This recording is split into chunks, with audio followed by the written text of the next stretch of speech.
So today we'll discuss question paper of PD2 accountancy. In this first question was of 1 marker. Where will be interest due but not received recorded in cash book? Interest due but not received, because the interest has not been yet received, cash inflow नहीं हुआ है ना ही outflow हुआ है, तो ये entry जो है वो कहीं रिकॉर्ड नहीं की जाएगी, because in cash book we record only those entries which have resulted in either cash inflow और आउटफ्लो। यहाँ पे कोई इनफ्लो नहीं हो रहा, कोई आउटफ्लो नहीं हो रहा। सेकेंड इज ट्रू और false, cash withdrawn from bank for office use is not a drawings, it is not a drawings. True है ये, नोट में पढ़ना होता है साथ में। क्वेश्चन वाज वेरी इजी, लेकिन थोड़ा घुमा के लिखा हुआ था, cash withdrawn from bank for office use is not a drawing. The statement was true because it has been withdrawn for office use, not personal use. Then is third question is the amounts which may or may not become payable are dash। और ये मेरे question याद है, हमने exam से 2-3 दिन पहले जो क्लासेस ली है ना, जहाँ पे रिवीजन करी, जहाँ पे आप में से 10-10, 12-12 बच्चे आते रहे, उन दिनों मेरे को लगता है कि मैंने करवाया था। टाइप्स ऑफ लायबिलिटीज टॉपिक हमने वहाँ रिवाइज किया था, टाइप्स ऑफ एसेट्स भी, उसमें टॉपिक था ये वाला, the amounts which may or may not become payable, contingent liabilities। The answer was contingent liabilities, because contingent liabilities depend करती हैं on the occurrence of an event, कि whether that event occurs or not। अगर ऐसा कुछ हुआ तो हमारी liability है, अगर नहीं हुआ तो हमारी लायबिलिटी फिर उस केस पे नहीं है। हमारी लायबिलिटी डिपेंड करती है कि वैसा होगा कि नहीं होगा। हम बड़ी कॉमनली एग्जांपल लेते होते हैं कि हमारे बिजनेस ने किसी और बिजनेस की गारंटी ले ली, उसने बैंक से लोन लिया था, उसने बैंक से लोन लिया, हमने गारंटी ले ली हुई है कि हाँ ये पे कर देगा।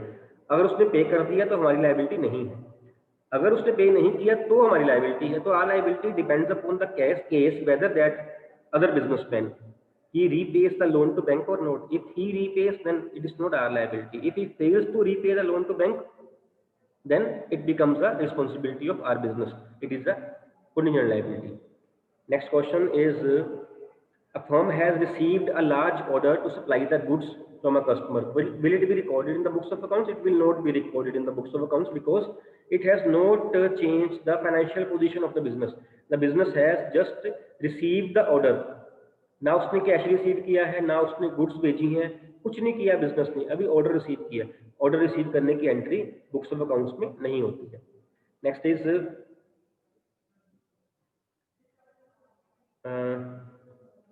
Give an example of opening entry with imaginary figures. अच्छा, ये बड़ा क्वेश्चन अच्छा बनाया आपने भी, मतलब आप लोगों को विचार बड़े मिलते हैं। एक बच्चे ने लिखा cash account debit 100 rupees, stock account debit 200 rupees, debtors account 300 rupees, to creditors 200, to capital 400। ठीक है, एंट्री नहीं गलत है, एंट्री गलत नहीं। Cash account debit 100, stock debit 200, debtor debit 300, to creditors 200, to capital 400। Entry नहीं गलत है, but I want to ask, ये same entry same assets liabilities के साथ और सेम फिगर्स के साथ 15-20 बच्चों में कैसे हो? I just want to ask this thing from you. 15-20 बच्चों के माइंड में एक ही टाइम पे यही 3 एसेट्स, यही 3 अमाउंट्स और यही 2 लायबिलिटीज और यही 2 अमाउंट्स एक ही पॉइंट ऑफ टाइम पे ऐसे क्यों हो रहा है? एक बच्चे ने लिखा, एक एसेट डेबिट करी उसने 37,000 के साथ और एक डेबिट करी 43,000 के साथ। उसने तो इसलिए किया, इसने स्टार्ट किया, उसने इसलिए किया चलो कैलकुलेशन इजी हो जाए। 37, 43,000 इज वेरी ऑड फिगर है ना, हम ऐसा नहीं लेते, हम कोई इमेजिनरी फिगर लेनी, हम 10,000, 20,000, 1 लाख, 2 लाख ऐसा लेंगे। अब ये अमाउंट्स सेम एसेट्स के साथ अगेन 15-20 बच्चों के पास आ रही हैं, ऐसा क्यों? ऐसा क्यों? क्वेश्चन भी मेरा वही है, आंसर भी आपको पता ही है ना, ऐसा क्यों है ना। एक बच्चे ने अमाउंट ली 37,250। पहली मिस्टेक उस बच्चे की, उसको ऐसी अमाउंट्स लेनी नहीं चाहिए। जब आपको बोला गया इमेजिनरी फिगर्स, आप सिंपल फिगर्स लो ना, 1 लाख 2 लाख रुपया, प्लस करना भी इजी रहेगा। अच्छा, यही अमाउंट सेम अमाउंट 4-5 बच्चों ने और ले ली 37,250। सो इट शोज कि आपने पेपर कैसे किया है। कुछ बच्चों ने बिल्कुल चीटिंग नहीं करी, अच्छे मार्क्स आए, कुछ ने बिल्कुल चीटिंग नहीं करी, फेल हो गए। Both are appreciate, we don't want those marks जो चीटिंग से आए हों। हमें फेल होना, हमें कम मार्क्स लेना मंजूर है, लेकिन हम चीटिंग नहीं करेंगे। ये उन्होंने बात मान ली। कई बच्चे चीटिंग करके पास हो गए, और कई बच्चे, जहां मेरे को ज़्यादा प्रॉब्लम आई, कई बच्चे खुद पास हो सकते थे, अच्छे से पढ़ रहे थे, उन्होंने चीटिंग कर ली और मार्क्स कटवा लिए, चीटिंग करके मार्क्स कटवा लिए। तो ये फिगर, ये जो आपने अमाउंट्स ली, ये सारी आपको दिखा रही थी कि आप लोगों ने कैसे क्वेश्चन किए हुए। Then is next question is a discount given to get the credit amount promptly. Credit amount हमने टाइम पे लेनी हो, हम कौन सी जो डिस्काउंट देते हैं, that is cash discount, that is not trade discount. Trade discount का पर्पज होता है increase the sales. Next question है आपका, check received from Z is rupees 2,16,000 after allowing a discount of 10%. Calculate the amount of discount allowed to him. Amount of discount allowed to him, it was rupees 2,16,000. But this is not the amount which is due from Z. This is the amount which has been received. Received after deducting 10% discount. It means it is 90%. इस पे नहीं निकालना आपने 10%, कई बच्चों ने इस पे निकाल दी, तो गलत हो गया। 2,16,000 तो हमने रिसीव की है after deducting 10%, when the deduction has been made of 10% means this is the amount which has been received 90% है। Let actual amount, original amount was x, तो 90% ऑफ x इज 2,16,000, ये बन रहा था। 90% ऑफ x इज 216। तो यहाँ से जब आप अमाउंट निकालोगे तो x की अमाउंट 2,40,000 निकल रही थी, तो 240 लेनी थी और 216 ली। डिफरेंस जो है 24,000 उसका डिस्काउंट था, या फिर आप इसका भी निकाल लो 10%, तब भी वो 24,000 ही बन रहा है, तो वो अमाउंट ऑफ डिस्काउंट थी। ये भी आप लोगों ने देख के किया हुआ क्वेश्चन था, कई बच्चों का ये ठीक हुआ, कई बच्चों ने सिंपल आंसर ही लिख दिया, कई बच्चों ने देख के लिखा, पूरा क्वेश्चन इसलिए मैंने सॉल्व किया, बना के लिखा, वर्ड टू वर्ड उनका मिल रहा था। तो आगे से रिक्वेस्ट है कि जिन्होंने चीटिंग करनी हो वो थोड़ा ध्यान से किया करें, कोई ना कोई अपनी लैंग्वेज, कोई ना कोई वर्ड बीच में से चेंज कर लिया करें, है ना, ताकि हमें पता ना चल जाए कहीं क्या पकड़े गए, है ना। एक एडवाइस है आप लोगों के लिए जो चीटिंग कर रहे हैं उनके लिए। नेक्स्ट क्वेश्चन है आपका, writing the difference of total on the shorter side of account is known as, writing the difference on the total in the total of shorter side, ये लेजर अकाउंट की बात हो रही है, इज बैलेंसिंग। बैलेंसिंग हमने starting में discuss किया था, जर्नलाइजिंग है ना, एंटरिंग, रिकॉर्डिंग, देन जर्नल से लेजर में पोस्टिंग, देन लेजर को बैलेंस करना, it is balancing. Then is why does the cash book never show a credit balance, cash book never shows a credit balance, ये हमने कई बार discuss भी किया, last page में भी किया था। Because a businessman can spend only those many rupees which are having with him, उससे ज़्यादा वो स्पेंड नहीं कर सकता, उधार कर सकता है। अगर मेरी पॉकेट में 100 रुपये हैं तो मैक्सिमम मैं 100 ही खर्च कर सकता हूँ, 100 से कम खर्च कर सकता हूँ, मैं 150 रुपया नहीं खर्च कर सकता। मैं खर्च करूंगा तो 50 उधार का है, वो कैश का नहीं है, ठीक है। Next is, it is a note prepared by the seller when the goods are return to him, this is credit note. That is what is meant by debit balance of passbook while preparing a BRS. Debit balance of passbook means it is an overdraft. इसका ये answer था, या इसका answer था it is unfavourable balance. Unfavourable, आप answer देखिए, ये वाला जिसने BRS करी है ना, अच्छे से किया, थोड़ी सी भी की है, उसको पता है कि नेगेटिव बैलेंस है। आप में से नियर अबाउट 20-25 स्टूडेंट्स ने इसको पॉजिटिव बैलेंस लिखा, पॉजिटिव बैलेंस लिखा इसको, और सेम वर्डिंग के साथ एक सेंटेंस बनाया, सेम वर्डिंग के साथ वो आंसर आ रहा है हमारे पास, है ना, पॉजिटिव बैलेंस, जबकि ये पॉजिटिव नहीं है। ऐसी मिस्टेक एक बच्चा कर सकता है, 2 कर सकते हैं, 4 कर सकते हैं, 30-35 बच्चे नहीं कर सकते। मीन ये ऐसा क्वेश्चन था, अगर आपने चीटिंग ना की होती ना तो आप सही आंसर दे देते। Then is which of the following is not a part of double entry system? The answer was bank reconciliation statement, because other things journal, cell book and purchase book जो ऑप्शंस दी हुई हैं वो double entry का part है, because दोनों जगह record होती है। बैंक रिकॉन्सिलिएशन स्टेटमेंट जो है वो 2 जगह रिकॉर्ड नहीं होती है। Next was a trial balance is prepared on a particular date, particular date prepare होता है, इसका आंसर ट्रू था। If total debits of a trial balance exceed total credits, suspense account will show dash balance. Suspense account will show credit balance. If total of debits of a trial balance, suppose this is the trial balance, ये हमने last वाले जो question किए rectification of errors की वहां भी किया था। दिस इज ट्रायल बैलेंस, ये हमने डाल दी डेबिट साइड पे, ये हमने डाल दी क्रेडिट साइड की। सपोज यहाँ पे आ रहा है 100 और यहाँ पे आ रहा है 80, यही तो कह रहा है total of debits exceed the total of credit. तो हम कहाँ डालेंगे सस्पेंस अकाउंट, जो साइड छोटी है। Suspense account will have credit balance, right. Then next question is, what effect will be there on the trial balance if a piece of land purchased for rupees 20,000 has been entered in purchase account?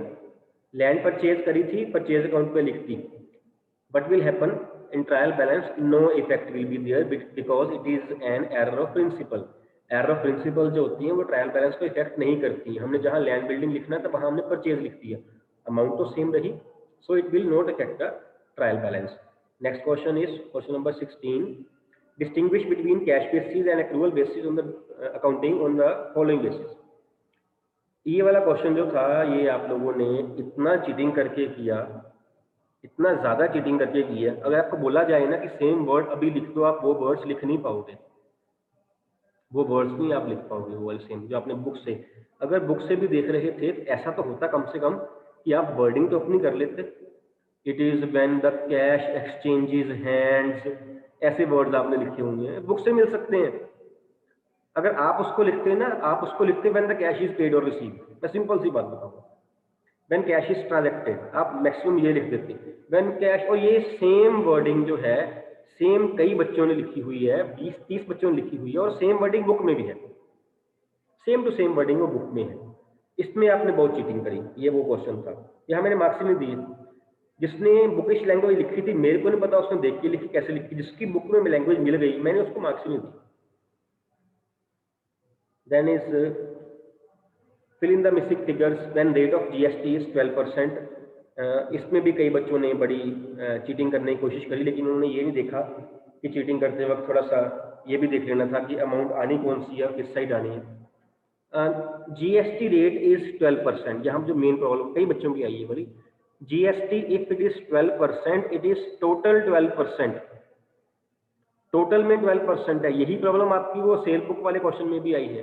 GST is 12%, if it is IGST then it is 12% out of the state है अगर suppose, if it is within the state then it will be CGST and SGST, then it will be 6% each। जब 6% हो जाएगा, ये नहीं कि 12% CGST लगना है और 12% SGST लगना है। उसके बाद कैलकुलेशन की जो प्रॉब्लम आई, बिकॉज हमें एंट्रीज नहीं आती थी, या अगर आती थी हमने देख के कर ली, तो जो मिस्टेक एक बच्चे ने करी है वही मिस्टेक सभी बच्चों ने की हुई है। पर्टिकुलरली एंट्री नंबर 2 में जो बासित account debit to sales to output IGST थी, उसकी अमाउंट बड़े बच्चों की रॉन्ग थी। फर्स्ट वाली अमाउंट बड़े बच्चों की ठीक थी बिकॉज सिंपल कैलकुलेशन थी। सेकेंड वाली कैलकुलेशन थोड़ी सी हार्ड की हुई थी, वो सबकी रॉन्ग हो गई, है ना। बहुत कम बच्चों की ठीक थी, जैसे एक बच्चे ने लिख के दे दिया, जैसे आंसर आ रहा है वैसे ही आपने आगे लिख दिया। नेक्स्ट था क्वेश्चन आपका 18 क्वेश्चन था जो आपका सेल बुक का था, और यहाँ भी जो प्रॉब्लम आई मेन, यहाँ पे एक ट्रांजैक्शन थी डेटेड 10th ऑफ सितंबर, और वहाँ ब्रैकेट में लिखा हुआ है कैश मीमो।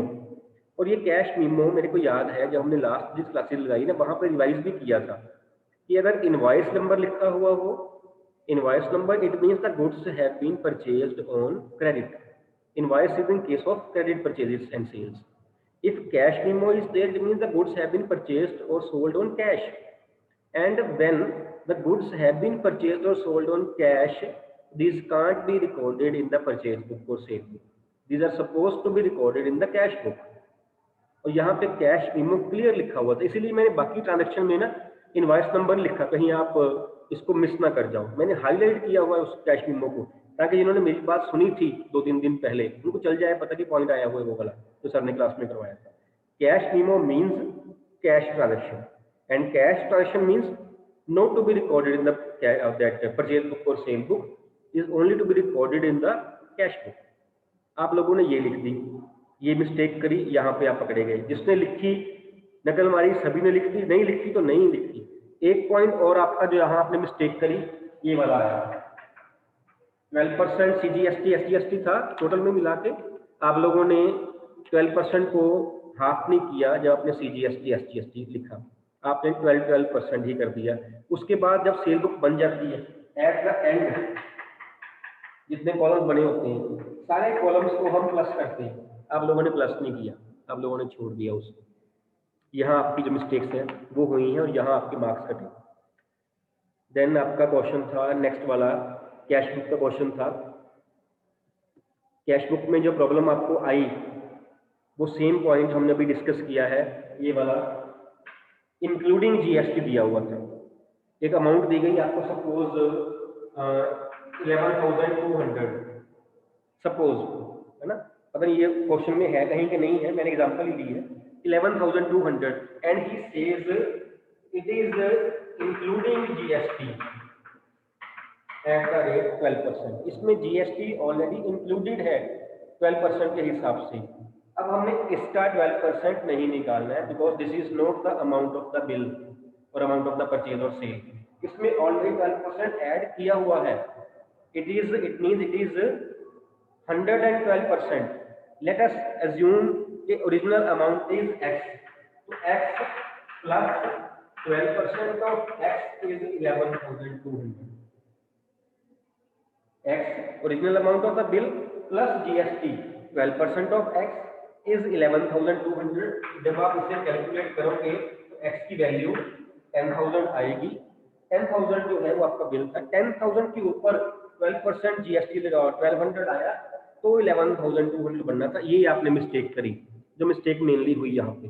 सेकंड आपने एक मिस्टेक करी, एक सम की स्टार्टिंग में बलविंदर से चेक लिया था, चेक रिसीव्ड फ्रॉम बलविंदर 13,500 शायद, और वही check at the end of the sum Paramjit को एंडोर्स भी कर दिया था और आप लोगों ने उसकी एंट्री कर दी। वो एंट्री नहीं आनी थी because cheque received and later on endorse to somebody else is not recorded in the cash, नहीं आनी थी।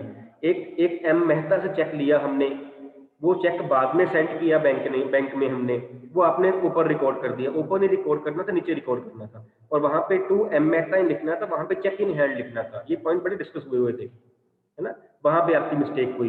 एक फिर पॉइंट था keeping ₹2100 in hand, the difference is deposited in the bank account, ये था। तो यहाँ पे आपने क्या करना था, आपने पहले कैश इन हैंड निकालना था कि हमारे पास कैश इन हैंड पड़ा कितना हुआ है।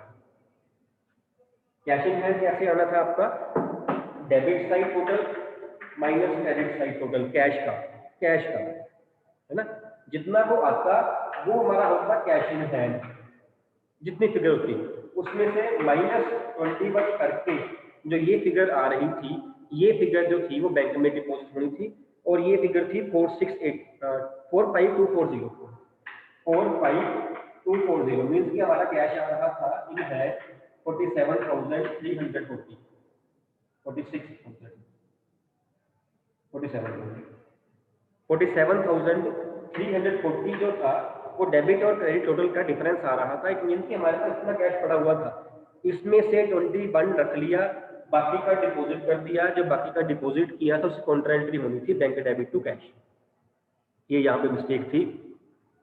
और इसमें नेक्स्ट क्वेश्चन था हमारा,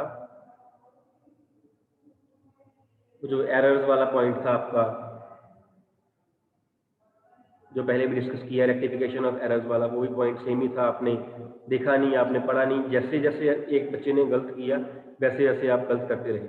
and those student, I can't name them now, मेरे को अब याद भी नहीं है किसने नकल मारी किसने नहीं मारी, जिन्होंने नहीं चीटिंग करी, they are again being appreciated. कम से कम मैं कहता हूँ 50 में 20 आ गए हैं, 25 आ गए हैं तो ईमानदारी के, है ना। जिन्होंने क्वेश्चन पेपर देख के किया उसका चाहे सारा भी ठीक हुआ, वो आप देखें उनके मार्क्स नहीं आए होंगे। मार्क्स तो हमने देने थे ना, जहां लगा पता कि आप चीटिंग कर रहे वहां मार्क्स काट लिए गए हैं। और इसमें जो आप लोगों ने एक और मिस्टेक करी, आपको सिर्फ ये था कि एंट्रीज पास करनी है, लेकिन वहां पे सस्पेंस अकाउंट पूछा हुआ था। सारी क्लास में से सिर्फ 5-7 बच्चे थे जिन्होंने सस्पेंस अकाउंट बनाया, बाकी ने बनाया ही नहीं सस्पेंस, पता ही नहीं लगा उनका सस्पेंस ही पूछा हुआ। मीन्स हमने स्टेटमेंट ही नहीं पढ़ी। रेक्टिफाई द एरर्स, फटाफट अन्य बार रेक्टिफाई एरर कर दी। आपने ये नहीं देखा कि 8 मार्क्स क्वेश्चन है, 6 एंट्रीज हैं, और ऊपर लिखा भी हुआ है prepare suspense account, which means कि 2 मार्क्स सस्पेंस अकाउंट के थे जो फ्री के मिलने थे आपको, अगर बना देते तो। आप लोगों ने बनाया नहीं, मिस कर गया। नेक्स्ट है आपका प्रिपेयर बीआरएस। बीआरएस का क्वेश्चन था, यहाँ मिस्टेक बहुत, यहाँ पे चीटिंग बड़ी चली आपकी। अब यहाँ चीटिंग हुई कैसे? देखो आपने चीटिंग तो करी है ना, मेरे को ये तो पता है किस किसने करी, मेरे को ये भी पता करी कैसे है आप लोगों ने। आप लोगों ने क्या किया, आप लोगों ने ये कुछ लिख के रख लिया पहले, है ना, फिर आप लोगों ने पर्टिकुलर लिखी, फिर आप लोगों ने ये लिखे। मैं बता रहा हूँ जो सीक्वेंस आप लोगों ने फॉलो की। फिर आप लोगों ने क्या किया, आप लोगों ने इसकी अमाउंट ऐसे ऐसे लिखनी शुरू कर दी आमने सामने। बाय चांस लास्ट में एक पर्टिकुलर 2 लाइन्स में आ गया, 2 लाइन्स में आ गया, जहां आप पकड़े जाते हैं 2 में आ गया, ये एक ही लाइन है। आपने इसकी अमाउंट यहां लिख दी, अगले की अमाउंट यहां लिख दी, अगले की अमाउंट यहां लिख दी। अब सारी अमाउंट्स ऊपर ऊपर हो गई, और जब वो आंसर आना था जो था 46,870 बैलेंस एज पर पासबुक 46,870, तो यहाँ पे आना चाहिए था, वो वहां आया ही, वो यहाँ आ गया, वो यहाँ पे आ गया। अरे यार, वो मैं तो पिछली क्लास में भी कह रहा था कि ना, हम छोटे सुनते होते थे कि नकल मारने को अकल चाहिए, थोड़ी सी यूज कर लिया करो, है ना, थोड़ी सी यूज कर लो। इसको लिख रहे हो साथ में इसको ही लिख लो, इसको पहले लिख लिया, इसको बाद में लिखा, आंसर यहाँ आना चाहिए, आंसर यहाँ आ गया, वहां जाके पकड़े गए। मैंने सारे ही मार्क्स काट लिए, मैंने मार्क्स ही नहीं दिए बच्चे को, मैं देने ही नहीं, मैंने नहीं देने। जहां मेरे को लगा आपने चीटिंग करी है, मैंने नहीं मार्क्स दिए। मतलब ये कुछ आप लोगों ने किया है ना। और अब इन दिनों में, चलो आपकी पहले प्रॉब्लम तो बताइए कोई, बाकी बाद में करते हैं। आपकी प्रॉब्लम कोई हो क्वेश्चन में तो बता दीजिए, पूछ लीजिए, फिर मैं एक और बात करनी है, बाद में करता हूँ। हाँ जी जैस्मीन।